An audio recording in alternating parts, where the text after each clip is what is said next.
এতটুকু কথা তো, এতটুকু কথা কি শওকত সাহেব কালকে বিধানসভায় দাঁড়িয়ে বলতে পারবে?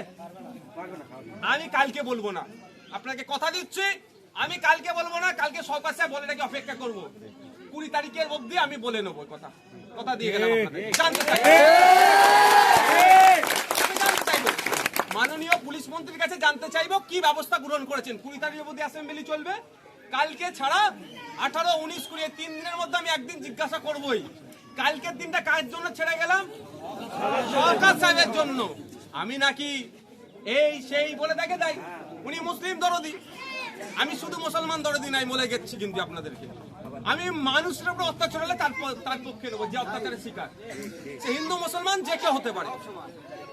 শুধুমাত্র এই মুসলমানদের জন্য চিৎকার করবো না ভাই, আমি দলিত, আদিবাসী, হিন্দু, মুসলমান, জৈন, খ্রিস্টান, আমাদের যে পুলিশ বন্ধু আছে তাদের হকের দিয়ে পাচ্ছে না, তার জন্য আমি চিৎকার। তাহলে আশা করবো কালকে শওকত সাহেব বিধানসভার মধ্যে দাঁড়িয়ে রাজ্যের পুলিশ মন্ত্রীর কাছে বলবে, ভালোভাবে, উনি দিদি বলে সম্বোধন করে, আমরা বলি মাননীয়, উনি বলেন দিদি।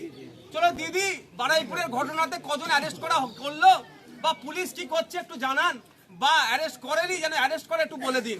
এতটুকু কথা বললে কি শওকত সাহেবের জাত চলে যাবে? শওকত সাহেব কি সাম্প্রদায়িক হয়ে যাবে? এটা লিগ্যাল কথা, কেমন বলে আমি দেখবো। আর আমি চ্যালেঞ্জ করে যাচ্ছি, আমি চ্যালেঞ্জ করে যাচ্ছি, বলবে না উনি। এই গলা পর্যন্ত নোংরামিতে ঢুকে গেছে, গলা পর্যন্ত নোংরামিতে ঢুকে গেছে, বললে ধরে সেন্ট্রাল ফোর্সে তুলিয়ে নিয়ে চলে যাবে, এডিসি বিআই দিয়ে পালিয়ে নিয়ে পাঠা বলে মালটাকে নিয়ে চলে যাবে। ওকে তো করা আছে কি আইএসএফ কে আটকানোতে হবে। আইএসএফ বিধানসভার মধ্যে দাঁড়িয়ে আনিসের জন্য আওয়াজ তুলে, শিকারী মোরা আদিবাসী ছেলের জন্য আওয়াজ তুলে, বিশ্বজিৎ দাস তার জন্য আওয়াজ তুলে, এইটা হচ্ছে সমস্যা। যাক, আমি